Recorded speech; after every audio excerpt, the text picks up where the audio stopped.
Estamos começando mais um programa Saúde é Tudo, aqui pela sua TV União de Natal.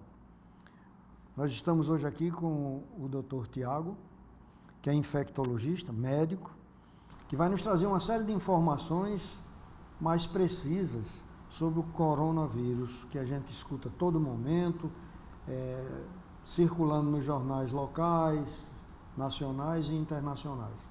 Então interessa muito para a gente aqui, apesar do Brasil estar fora, né? Mas é de interesse a gente conhecer o que está se passando. Então, doutor Igor, o que é o coronavírus e a Covid-19? Boa noite, né? Primeiramente, agradeço a disponibilidade, o convite, né, de estar aqui. E começando aí pela primeira pergunta, coronavírus, né? Ele é um vírus que tem a sua característica microscópica de apresentar no seu envelope, na sua parte mais externa, algumas espículas que assemelham muito à coroa do rei e da rainha. Então daí vem o nome coronavírus, né? Vírus parecido com coroa. E aí a Covid-19 é o nome dado à doença provocada pelo coronavírus descoberta em 2019, porque estavam muito associando o vírus à China, o corona da China, o corona de Wuhan. E aí a OMS, para não mistificar muito a cidade, a região, decidiu dar um nome à doença para que fique de uma forma mais uniforme. Quer dizer, essas são as duas coisas assim que a gente escuta falar e que é interessante a gente conhecer.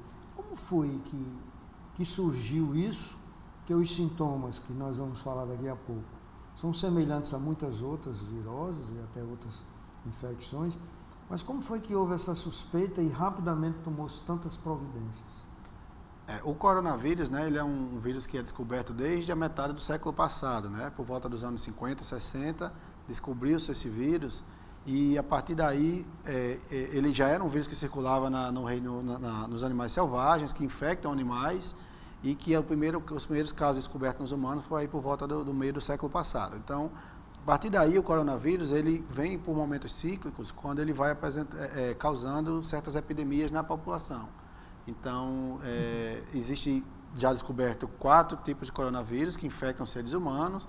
O mais comum é o beta-coronavírus, que vão causar alguns sintomas parecidos com esse que está acontecendo agora. Né? E aí, durante a história da humanidade, né, esse coronavírus provocou algumas epidemias, como eu falei, como a SARS, né, que é a síndrome da angústia respiratória grave, que ocorreu nos anos 2002, 2003.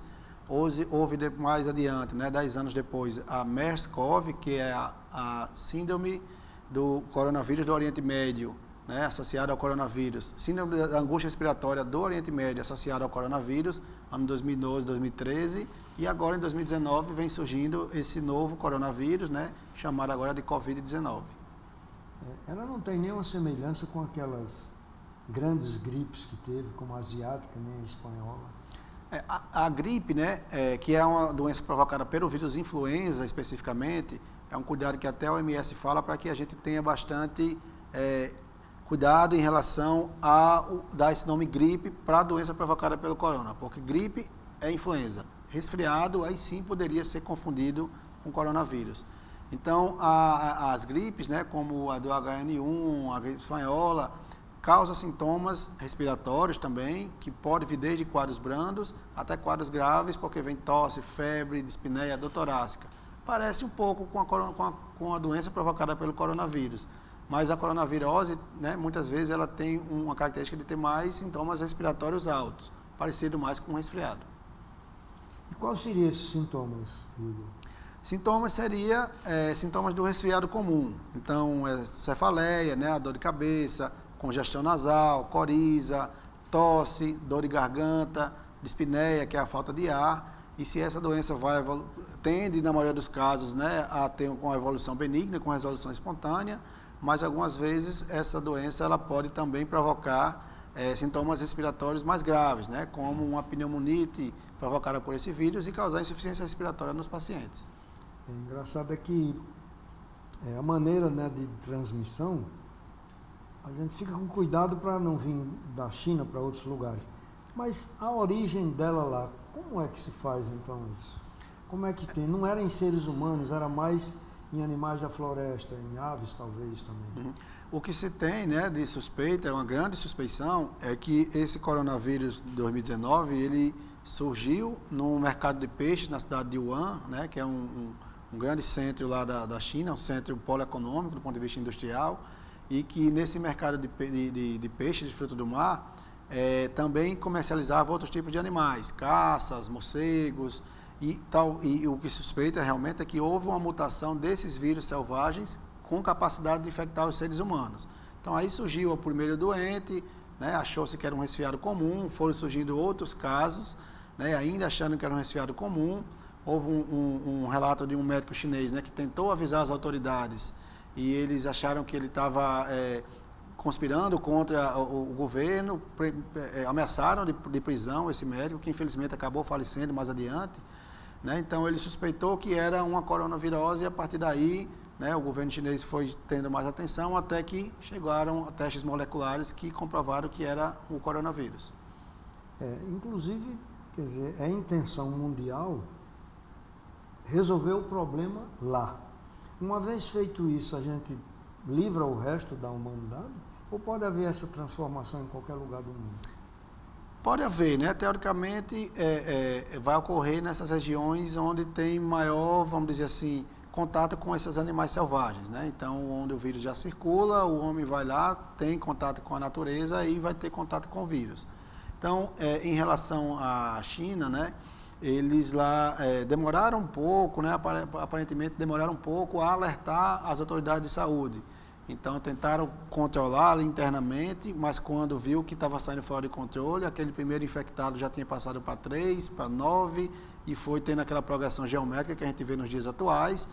E até mesmo a informação para os órgãos competentes da Organização Mundial da Saúde fez com que essa doença se disseminasse bastante. Mas quando houve apoio internacional, essa descoberta internacional, esse apoio do ponto de vista de controle de barreiras sanitárias, a doença ficou muito restrita à China, né? Na província de Hubei, né? Lá da cidade de Wuhan, que é uma cidade que, do ponto de vista de população, é maior do que a cidade do Rio de Janeiro, aqui no Brasil. Ela tem quase 11 milhões de habitantes, então é uma cidade muito grande, né? Onde tem muitas pessoas que trabalham, às vezes não tão bom do ponto de vista de saúde, né? Assim, de saúde do trabalho, às vezes poucas vezes com pouco acesso à saúde também.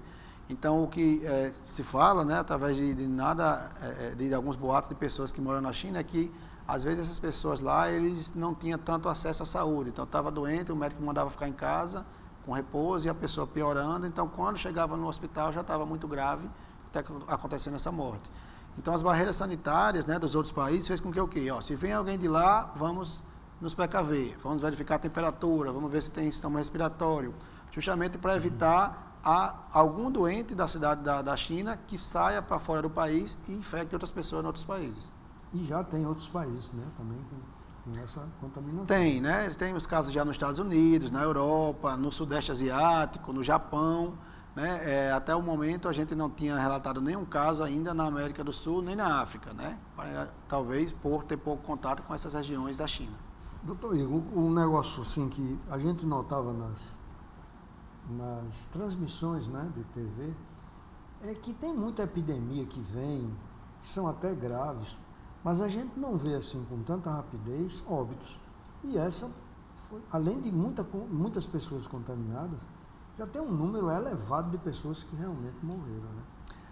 Essa questão da letalidade, né, da doença, ela está chamando a atenção porque já temos mais de 70 mil casos, né?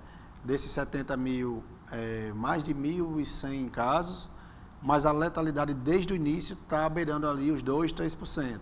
Se a gente comparar com a letalidade com outras epidemias de coronaviroses, né? A SARS de 2002 matou 9% a 15%. O coronavírus do Oriente Médio, que foi de 2012 e 2013, matou 35%. Talvez o número de infectados tenha sido menor, mas a mortalidade foi muito maior, a letalidade dessa doença. Então, é uma doença que hoje em dia está transmitindo muito rapidamente. Talvez o vírus tenha uma mutação do ponto de vista de infectividade ser maior, mas a letalidade continua muito baixa, está morrendo poucas pessoas. E essas pessoas que estão morrendo, muitas vezes, são pessoas que já têm algum comprometimento imunológico ou alguma doença estrutural da via aérea. São pessoas pneumopatas, são pessoas de maior idade, são crianças muito pequenas, imunodeprimidos, que de uma certa forma ou outra, com qualquer outra virose respiratória, teriam uma chance maior de morrer, como ocorre com a nossa influenza anualmente. As gestantes têm mais chance, os idosos, né, as crianças pequenas, os pneumopatas, os nefropatas, todas são pessoas que têm uma chance maior de morrer por essas viroses. Outra coisa também que chama atenção, assim, para nós, é quando a gente assiste os programas, como aquele povo, pode ser que seja impressão, mas aquele povo é muito organizado. Você vê na rua todo mundo com um protetor, quer dizer, não fazem questão, porque a gente vê aqui, na nossa situação aqui, completamente diferente. O cara tem uma gripe aqui, sai espirrando dentro do ônibus, contaminando todo mundo e tudo. Quer dizer, lá existe uma, ou não sei se é impressão, mas dá uma impressão de muita ordem em eles fazerem isso, e isso ajudou muito a coisa não evoluir tão pior, né?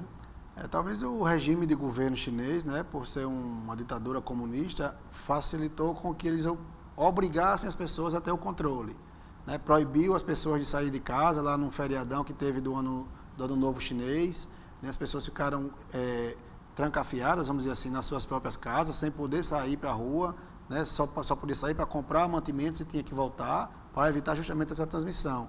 E eles também investiram bastante nessa distribuição de máscaras, porque muitas pessoas estavam doentes, para evitar a transmissão.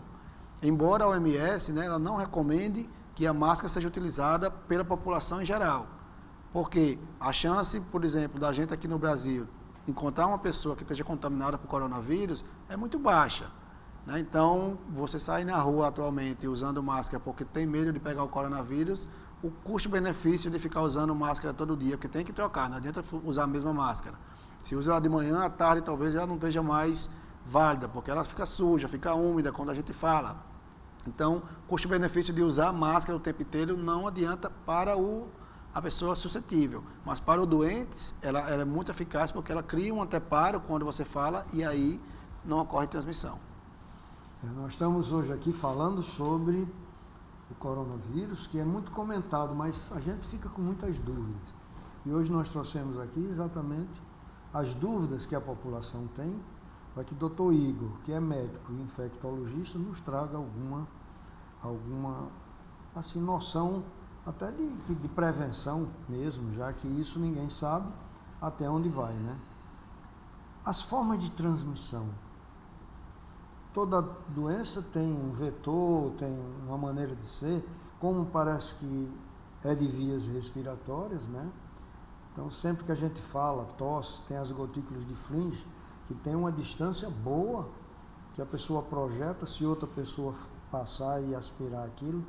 Então, eu pergunto, quais são as formas de transmissão da coronavírus?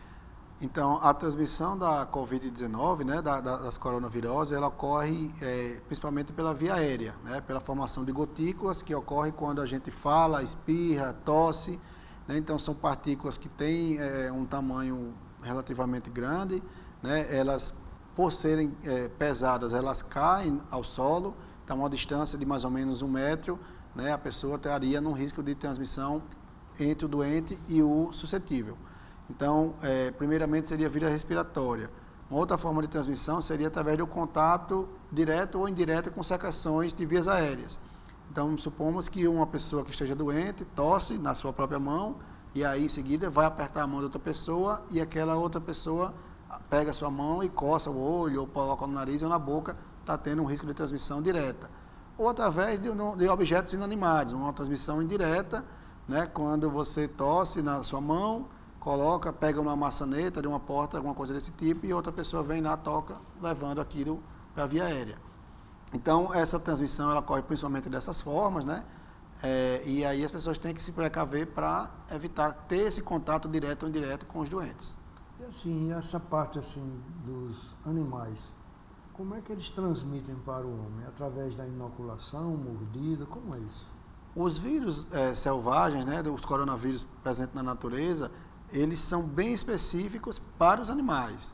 Assim como a gente tem, eu falei, né, esses 4, 5 coronavírus que infectam seres humanos, eles são específicos para os humanos.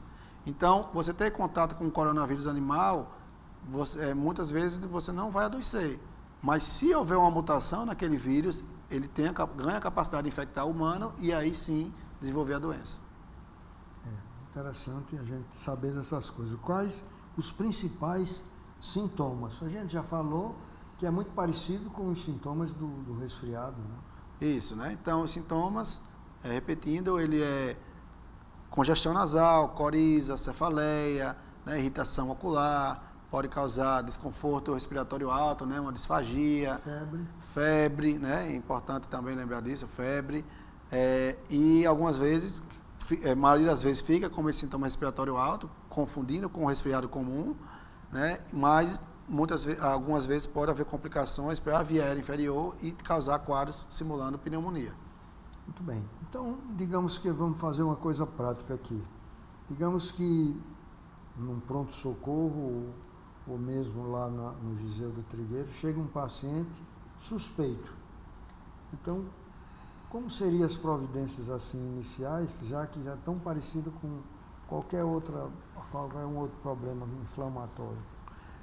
Primeiramente, né, o nosso estado, vale ressaltar isso, o Giseu do Trigueiro, junto com a CESAP, foi o primeiro estado da federação a ter um protocolo próprio de apoio a essa questão do coronavírus. Tanto que o Ministério da Saúde pediu nosso protocolo emprestado e copiou com algumas adaptações.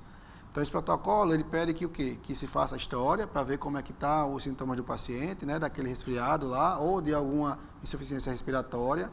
Veja o link epidemiológico com pessoas que têm o contato com algum chinês, né, ou que viajou para a região lá de Hubei, de Wuhan, na China, ou que teve contato com alguém que veio de lá, ou que teve contato com alguém que estava doente de coronavirose fora da China também.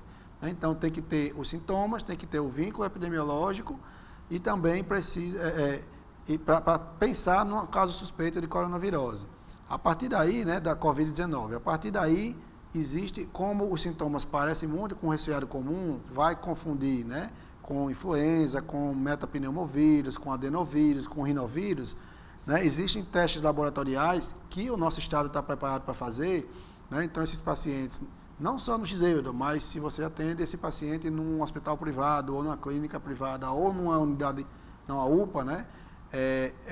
Esse paciente ele vai ser levado para um laboratório para coletar secreções da via respiratória. Então faz um swab de nasofaringe, faz um swab de orofaringe, manda esse material acondicionado num meio específico para o laboratório central do estado.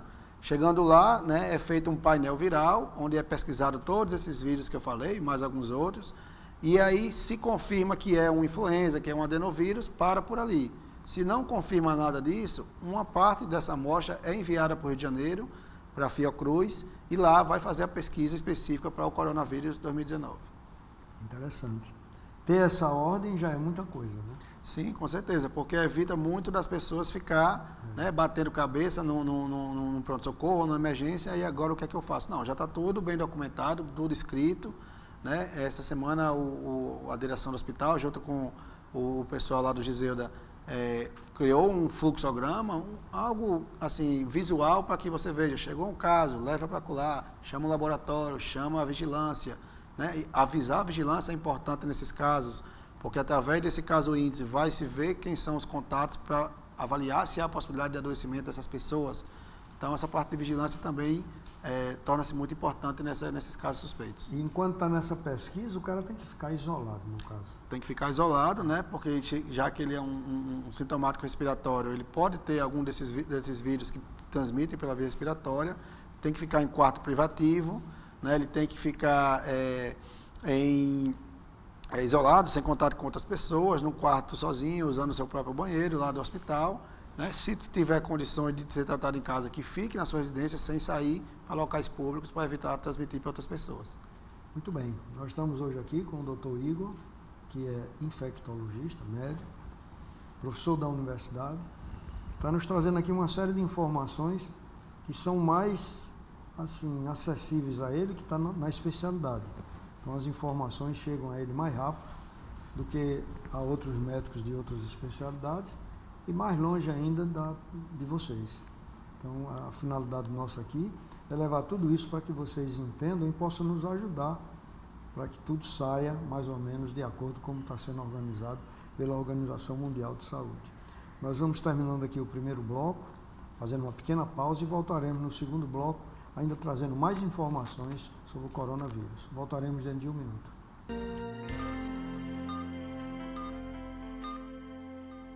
Hotel Oasis, localizado na cidade de Açu, recebe hóspedes de toda a região do Vale, também de outras regiões e estados, por possuir ótimas instalações, café da manhã, área de lazer e com o precinho que você procura. Precisando se hospedar? Essa é uma grande dica. Hotel Oasis, tudo para o seu conforto.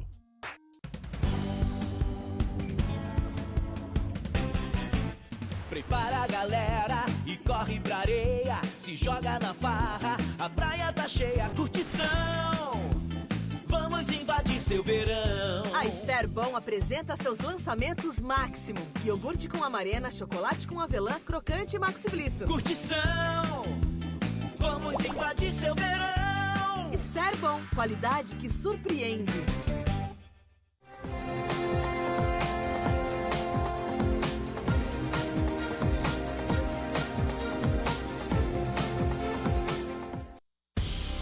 O amor é a esperança da vida. O amor que se doa é o mesmo que se recebe. Em todas as línguas, o amor é sinônimo de caridade. E caridade é o amor que move o mundo. O amor que move você. Legião da Boa Vontade, 70 anos promovendo a caridade completa. A do corpo e da alma.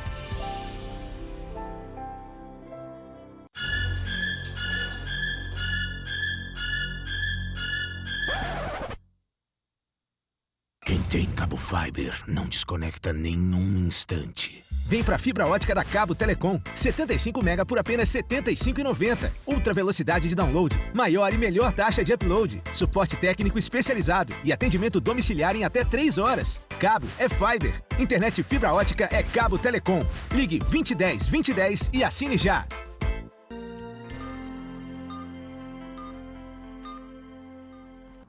Estamos voltando com o segundo bloco do programa Saúde é Tudo, estando hoje aqui conosco o médico Dr. Igor, que é infectologista.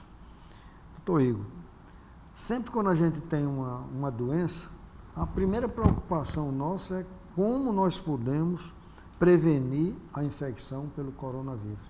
Começando dentro de casa mesmo. Quando a gente tem uma pessoa doente, a gente já pede para separar a louça e a pessoa ficar reservado. No coronavírus, assim, para uma maneira geral, a cidade, como seria isso? Cuidado de cada pessoa. Para a prevenção, né, como a gente reconhece as formas de transmissão, seja por via aérea, né, por gotículas ou por transmissão direta e indireta de secreções, primeiramente é evitar contato com esses sintomáticos respiratórios. Né? Então, se estou doente com algo, né, com alguma virose, com algum resfriado, é tentar ficar em casa, né? Não sair para o trabalho, não ir para a sua faculdade, para a sua escola, para evitar ter contato com outras pessoas que estariam suscetíveis. Para os suscetíveis, né, aí seria o contrário, seria evitar o contato com os sintomáticos respiratórios, né, muito próximo, principalmente a distância de 1 metro.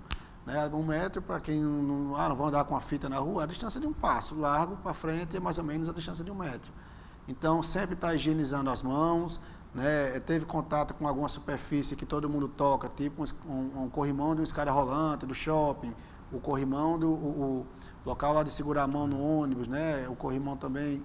Então, tudo isso aquilo ali, pegou naquilo lá, anda com álcool gel na mão, no bolso ou na bolsa, higieniza as mãos. Se está com sujeira visível, né? Tem que procurar higienizar com água e sabão mesmo, para tirar aquela sujeira. Né? Isso aí já diminui bastante essa transmissão. E aí, se você é um profissional da saúde, né, que vai estar atendendo as pessoas que estão com sintomas respiratórios, aí sim vale a pena utilizar uma máscara cirúrgica para poder evitar essa transmissão. Se esse profissional de saúde vai fazer um procedimento que pode gerar aerossol, né, com intubação, vai fazer uma broncooscopia, vai coletar alguma secreção, aí teria que usar uma máscara do tipo N95, que é aquela máscara bico de pato utilizada para a prevenção de tuberculose, sarampo, varicela. Outra coisa também importante em relação à prevenção, né, é ensinar as pessoas a higiene da tosse. Então, para a pessoa que está doente, né, ao tossir, não tossir abertamente para o ambiente, tentar tossir para um local mais reservado, tentar tossir com lenço e descartar aquele lenço, higienizando as mãos em seguida. Ter a etiqueta da tosse para tossir na região da alveola do cotovelo, então tosse nessa posição. Isso aqui dificilmente você vai tocar em alguma outra pessoa e vai diminuir a chance de transmissão. Então são medidas que, somadas, diminuem a chance de transmissão do vírus entre uma pessoa e outra. Muito bem, veja que são coisas importantes para a gente saber sobre o coronavírus e para outras coisas também. A gente sabe que dentro da nossa própria residência a gente tem alguns cuidados. Às vezes, quando chega um caso de conjuntivite, eu peço a meus pacientes para que eles mudem a fronha ou o travesseiro, ou deixem ele no sol durante uns 30 minutos, sabonete, toalha de rosto e a proximidade com a pessoa. Mas, num caso, por exemplo, como esse, é importante dar outros cuidados, que é você separar a louça que a pessoa usa e os cuidados com essa louça, porque eu já vi muitas vezes o pessoal separar a louça do paciente que está enfermo e dos sadios. No entanto, eles usam a mesma esponja que lava um, lavar o outro. Então, não serve de nada, porque na hora que você vai lavar o prato com aquela esponja e aquela mesma esponja vai lavar o prato da pessoa sadia, você contamina. Então, uns detalhezinhos tolos, mas que é importante a gente ter cuidado e lembrar sempre que utensílios de cama e mesa, se não podem ser lavados todo momento, mas 30 minutos de sol ajuda muito, né, Igor? Né, tem várias doenças que a gente vê aí que tem essa transmissão por contato com objetos, né? Então, o detergente, algumas vezes, ele consegue eliminar muitos deles, né? Então, o próprio fato de lavar, né, com o sabão lá, ele já elimina grande quantidade e faz uma desinfecção desses vírus, né, dessas seres aí, desses micro-organismos, e algumas vezes precisa realmente ter um contato, um cuidado maior, né, para evitar essa transmissão entre as pessoas, dentro de casa ou fora de casa. Bom, aqui tem uma pergunta, inclusive, de um telespectador que pergunta: o que o doente pode fazer para evitar infectar os outros indivíduos? A gente já está realmente falando isso aqui. É mais ou menos isso. Mais ou menos o que eu acabei de falar, né? O que está infectado, o que fazer para não passar para as outras pessoas. Ter a etiqueta da tosse, ter cuidado com a higienização das mãos, né? E quando tiver bastante sintomático, com muita tosse, espirro, tentar se resguardar um pouco mais, né?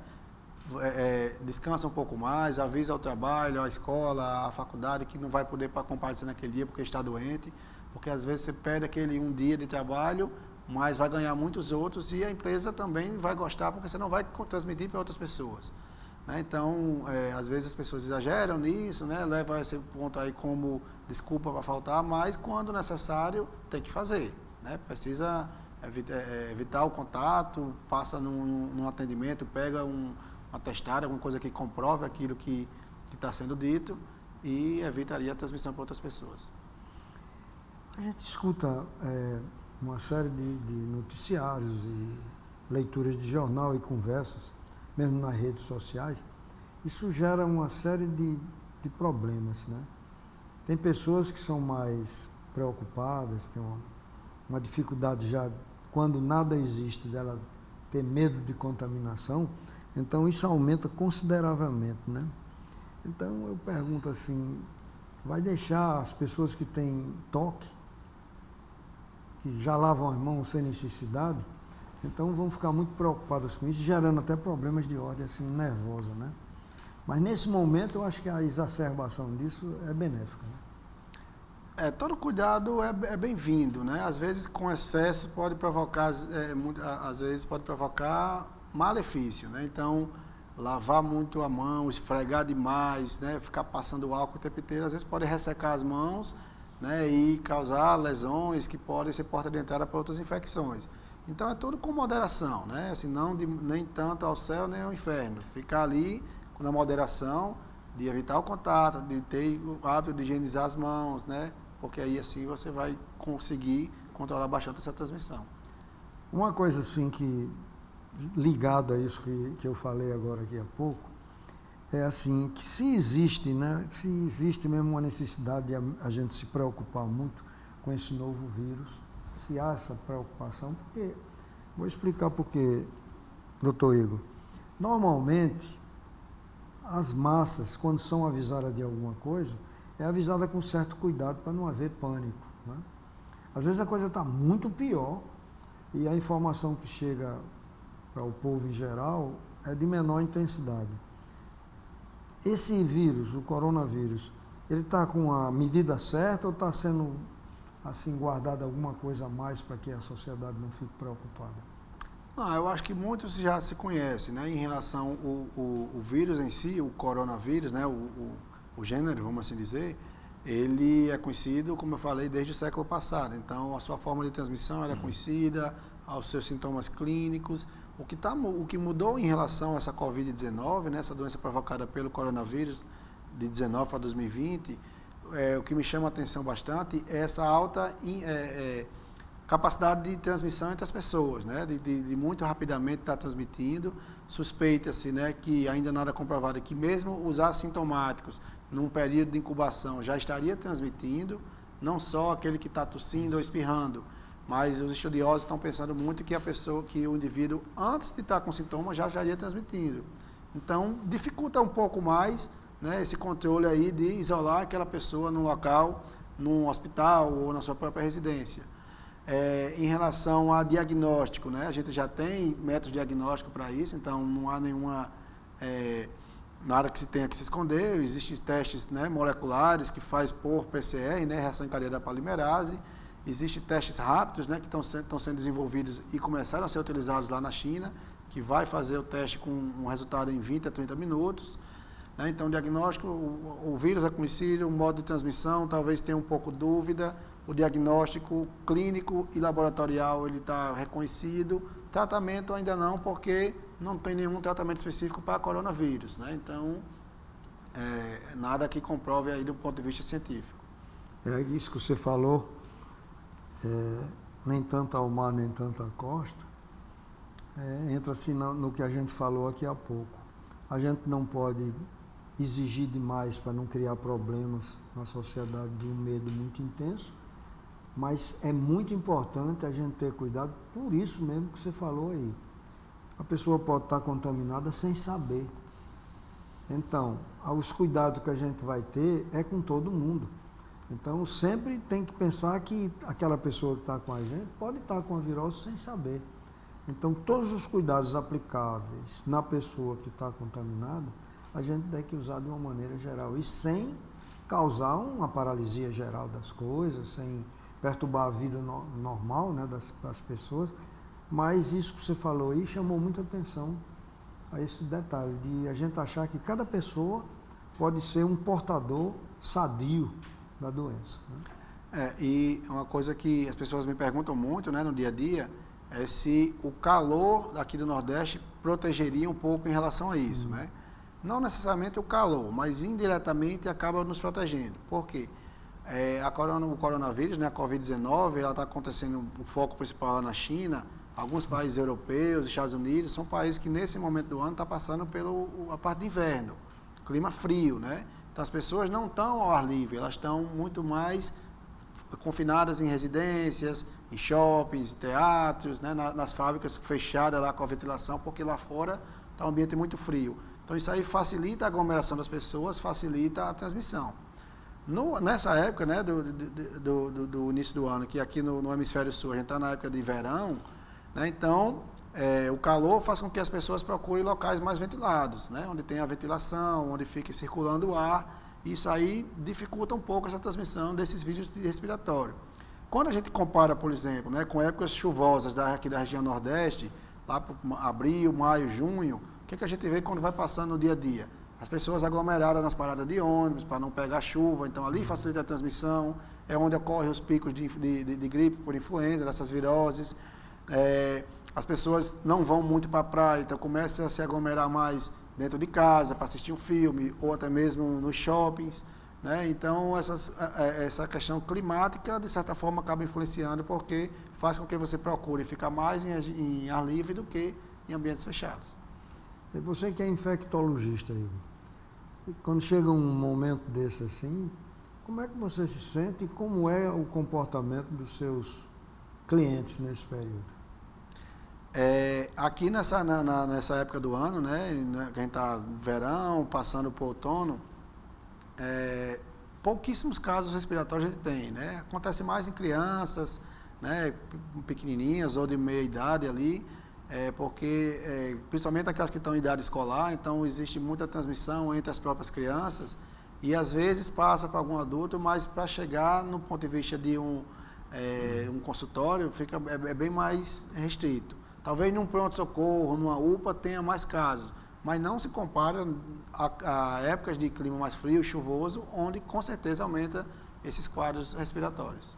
Inclusive é um negócio importante assim, porque existe já um termo pejorativo com os clientes, que diz que quando o médico não sabe a doença, diz que é uma virose, ou então é uma alergia. E isso mexe muito com as coisas, porque na indicação médica de medicamentos, como por exemplo antibióticos, aí complica muito as coisas, porque num momento desse, mesmo o cara estando com a virose, se ele complicar com a pneumonia, eu acho que aí ele tem que entrar com antibiótico. Então, qual seria a sua opinião assim nessa? O termo virose, né, ele é utilizado muito em urgências porque é o mais comum, né? Então, muitas das vezes, né, de sintomas respiratórios altos são provocados por vírus, né? Eu citei aqui alguns: metapneumovírus, adenovírus, rinovírus, coronavírus, influenza. Então, a virose, né, ela é tratada simplesmente com sintomáticos, com repouso, o paciente vai ficar em casa tomando líquido, hidratando e vai se recuperar espontaneamente sem que precise tomar nenhum medicamento específico. Né? A gente tem o exemplo aí do oseltamivir, que é o Tamiflu, que trata especificamente a influenza, mas nem todo mundo tem indicação formal de tratar. São aqueles quadros mais graves, os que têm mais chance de complicação, aí sim a gente opta por fazer aquela medicação. Fazer antibiótico nesse momento dessas viroses, né, não vai servir para nada. Antibiótico é um medicamento que serve para tratar infecções bacterianas. E aí, muitas vezes, né, às vezes mais talvez na região da pediatria, que tem o apelo dos pais, porque o filho está muito doente, a prescrição do antibiótico, além de não servir para tratar aquela virose, vai selecionar micro-organismos resistentes que futuramente, quando houver realmente uma infecção bacteriana, o antibiótico não vai mais servir. E sem contar que isso vai disseminar na comunidade a resistência bacteriana. Então, é um fato que tem que se prestar atenção, né, esse uso indiscriminado de antibióticos, que faz com que muitos dos quadros virais sejam tratados como bacteriano erroneamente, né? Então, como saber? Está com aquele quadro respiratório alto, como é que eu vou descobrir que aquilo é viral ou bacteriano? Sempre pense que é viral. E aí você vai avaliar os sintomas do paciente, pede para ele voltar 1 ou 2 dias depois para ser reavaliado. Se não está melhorando com as medidas, né? Porque às vezes o paciente, o leigo, ele não sabe que tem que tomar líquido, que tem que fazer repouso, que tem que tomar aqueles medicamentos sintomáticos. Então, se a gente dá aquela orientação, depois de 2 dias melhora, ok, era a virose. Mas se continua ainda com quadro, continua com febre alta, tudo bem, vamos pensar num quadro bacteriano. Temos alguns exames laboratoriais de sangue que ajudam um pouco, né? Um hemograma, muitas vezes, e aí sim teria indicação de fazer o antibiótico. Eu penso muito assim, que um hemograma completo para um médico clínico bom, ele vê muita coisa naquilo, né? Porque a gente tem uns desvios para a direita e desvios para a esquerda, que já orienta assim, mais ou menos o médico no desenvolvimento de uma virose ou numa infecção bacteriana, né? Com certeza. É um exame simples, né? Simples, né? Acessível, muitas das unidades têm esse exame, né? Então, com um simples hemograma, ele vai mostrar, né, em relação mostra se o paciente tem anemia, qual a causa da anemia, se é ferropriva, se é deficiência de ácido fólico, né, da parte de plaqueta, né, no caso de uma dengue que chama muita atenção, a queda de plaqueta vai ser importante, né, na parte dos leucócitos, das células brancas, né, uma leucocitose, uma neutrofilia, um desvio à esquerda com presença de bastões conta mais a favor da infecção bacteriana.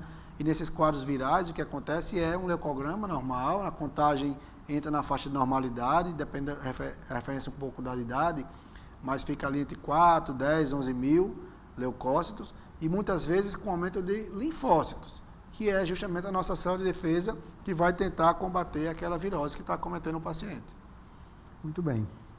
Nós vamos fazer um outro intervalo e no terceiro e último bloco a gente vai fechar o assunto, vendo a situação atual no mundo. Graças a Deus aqui no Brasil está tudo bem, mas a gente tem que estar preparado. E graças a Deus os nossos profissionais, principalmente da área, como o Dr. Igor, que é infectologista, está bem por dentro de tudo isso, pronto para tomar alguma decisão. Isso, a gente sabendo, tranquiliza muito a família. E sempre que tem uma coisa dessa, a gente fica muito, assim, desprotegido, com medo de ser um... A gente sente a desproteção, como agora você sente quando sai de casa, né? Então, além dessas viroses, essas coisas, você abre o portão e às vezes tem uma pessoa ali esperando lá fora para lhe roubar, para lhe assaltar e até lhe matar. Então, como nós precisamos do policial para nos defender, nós precisamos do médico para nos cuidar dessas coisas que vêm sem a gente esperar e que a gente tem medo que seja um dos candidatos ou escolhidos para que isso ocorra. Voltaremos dentro de um minuto.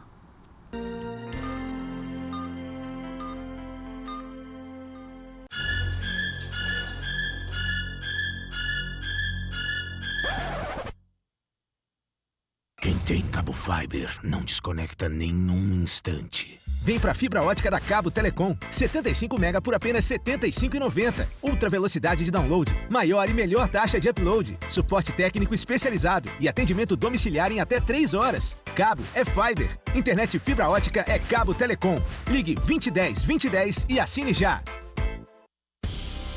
O amor é a esperança da vida. O amor que se doa é o mesmo que se recebe. Em todas as línguas, o amor é sinônimo de caridade. E caridade é o amor que move o mundo. O amor que move você. Legião da Boa Vontade, 70 anos promovendo a caridade completa, a do corpo e da alma. Hotel Oásis, localizado na cidade de Açu, recebe hóspedes de toda a região do Vale, também de outras regiões e estados, por possuir ótimas instalações, café da manhã, área de lazer e com o precinho que você procura. Precisando se hospedar? Essa é uma grande dica. Hotel Oásis, tudo para o seu conforto.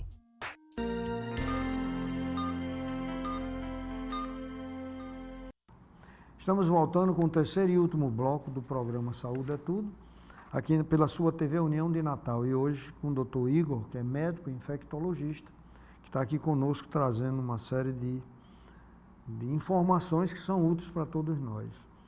A pergunta seria o seguinte: como tratar os doentes da Covid-19, quer dizer, da coronavírus? Como tratar esses pacientes?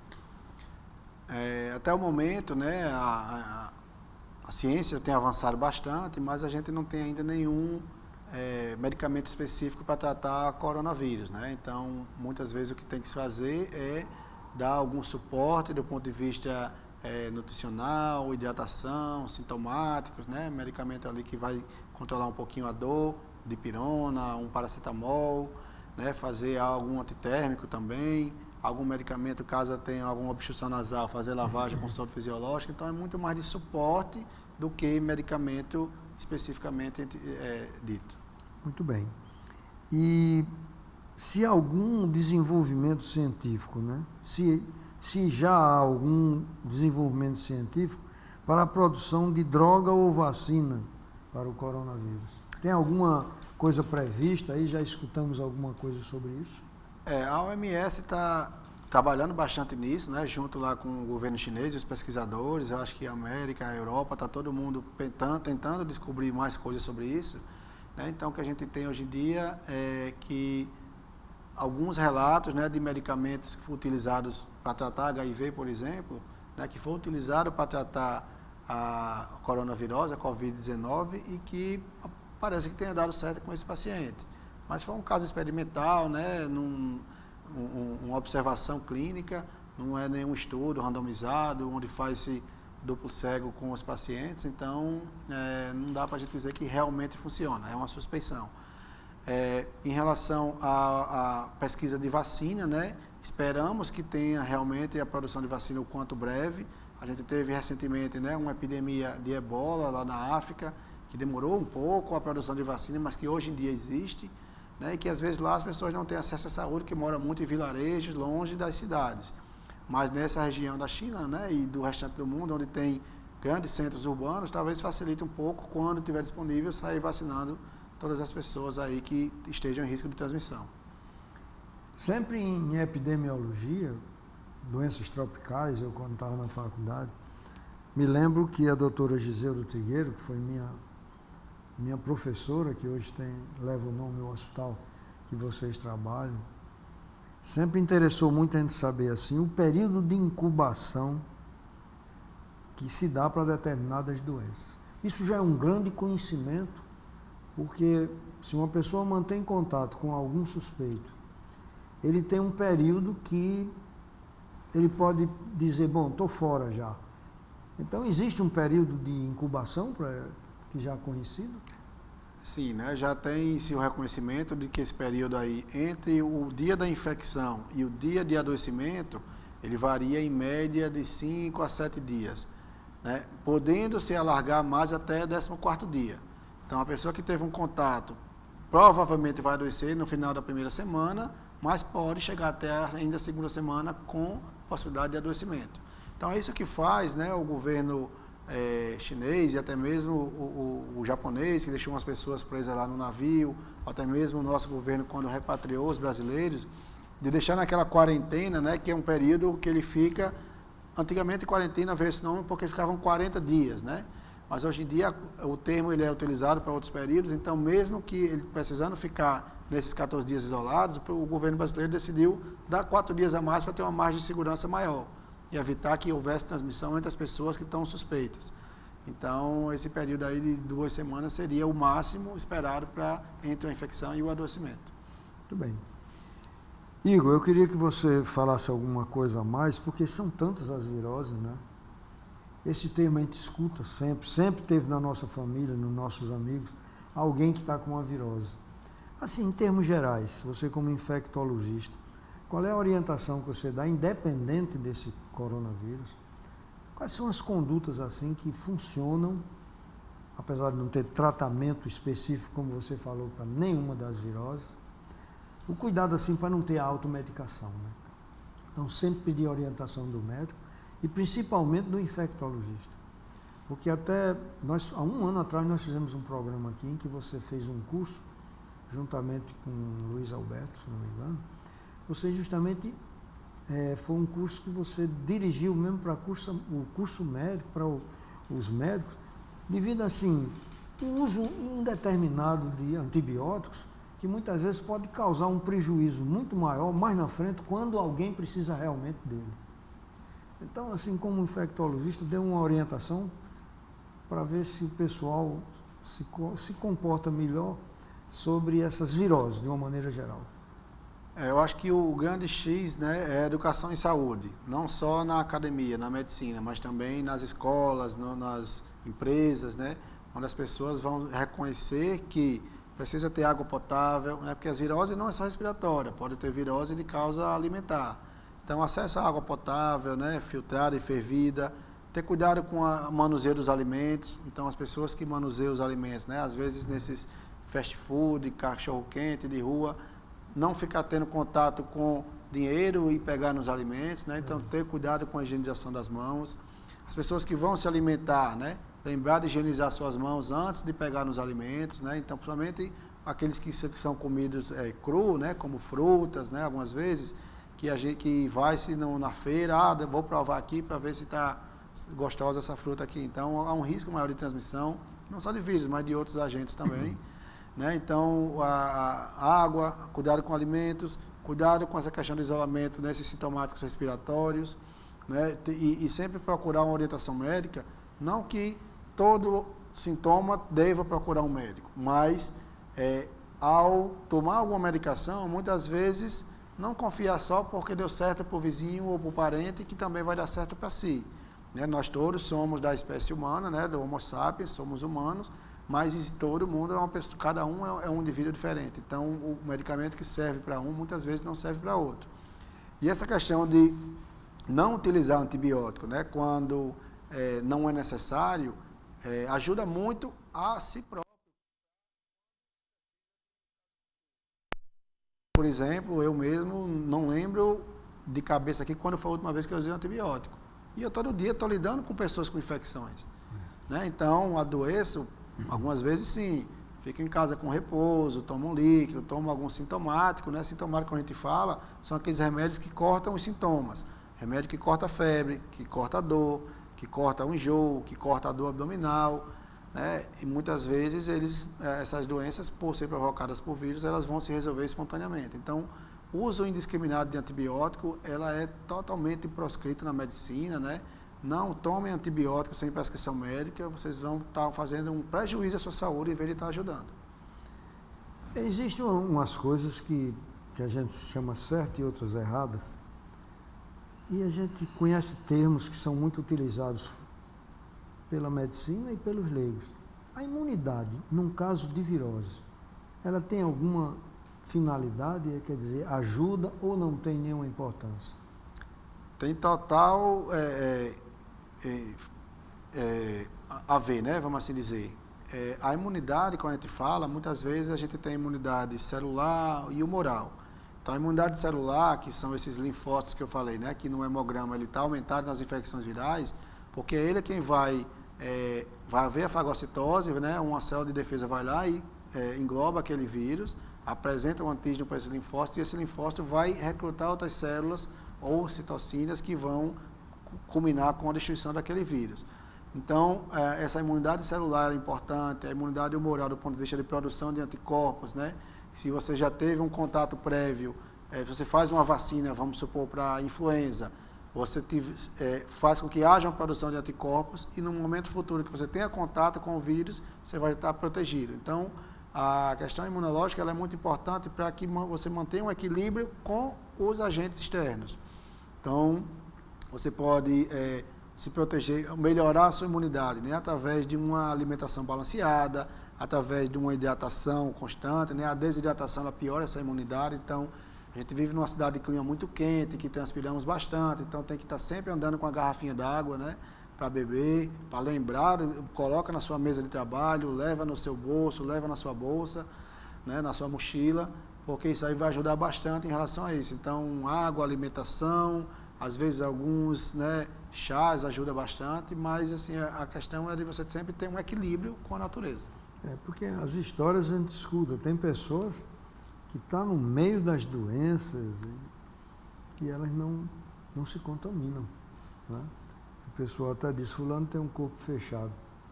Isso na terapias complementares a gente faz um teste vendo a corona energética do indivíduo e ele quando tem falhas nessa aura deles, ele é mais sujeito a infecções, quer dizer, de germes que entram e ele não se defende bem, como também ele pode captar energias da outra pessoa, causando doenças, quer dizer, diminuindo a imunidade dele e tudo.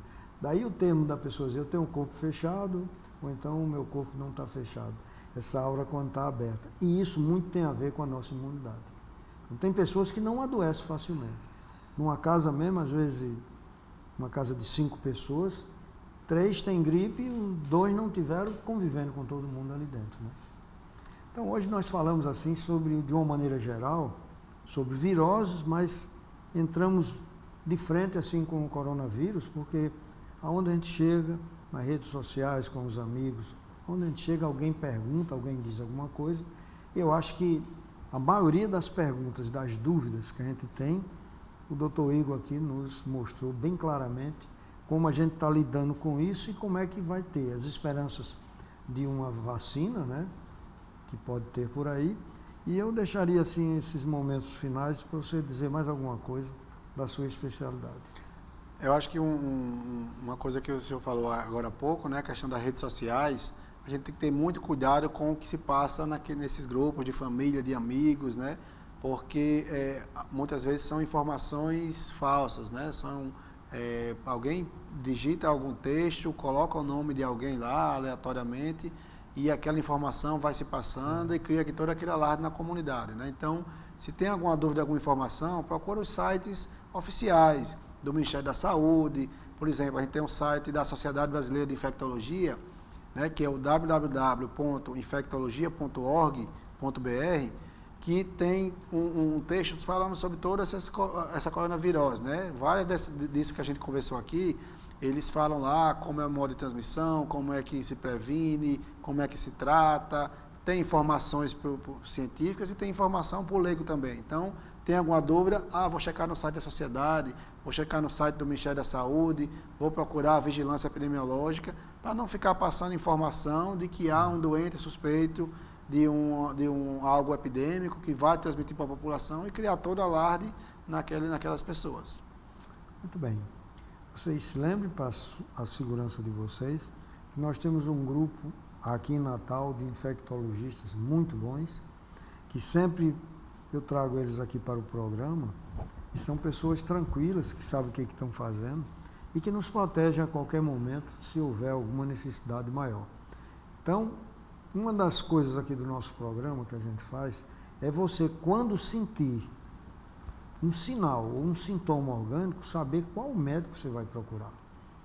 Então, no caso de inflamação, infecção, alguma contaminação, o médico indicado é o infectologista. Então, ele vai dar uma orientação mais certa, vai lhe medicar com a dosagem mais correta e o tempo de tratamento. Quantas pessoas, primeiro, chegavam na farmácia, compravam uma caixa de antibiótico, começava a tomar, desapareciam os sintomas, ele parava. Isso é muito grave e perigoso. Hoje, graças a Deus, só se compra remédio antibiótico com a receita do médico. Pelo menos isso nós já conseguimos. Mais alguma coisa, doutor Igor? Eu acho que é isso, né? Eu queria agradecer a disponibilidade para falar de um tema tão importante, né? A gente conseguiu, como o senhor falou, falar sobre, esmiuçar bastante a questão da Covid-19, né? A infecção causada pelo coronavírus. Conseguiu lembrar alguns outros pontos importantes em relação à vacinação, que ela é importante, né? Existem algumas correntes de não vacinação, eu não consigo entender isso, né? A pessoa dizer que um método de criar imunidade contra os agentes externos é algo maléfico. Vacina não mata ninguém, tem alguns pequenos efeitos adversos, mas são todos contornáveis e vai proteger você da vida durante a sua vida toda, né? Essa questão do uso indiscriminado de antibióticos, a gente tem que ter cuidado com isso. A receita médica, né, a exigência, ela conseguiu controlar bastante, mas muitas vezes os próprios colegas passam a receita deliberadamente sem necessidade. Então a gente precisa ter cuidado em relação a isso, para que se evite, né, toda essa questão a questão da saúde pública é importante não só para mim individualmente, mas para todos. Se eu me trato bem, eu vou acabar tratando bem as pessoas. Muito obrigado, doutor Igor, por estar aqui conosco. Vez por outra eu lhe perturbo, né, para você trazer aqui os conhecimentos que a gente, num horário como esse, consegue juntar assim, conhecimentos de muito tempo e de muitos livros, de muitos pacientes que você atende. Muito obrigado por ter vindo. Você que assistiu o programa, obrigado por estar aí conosco e até o próximo programa.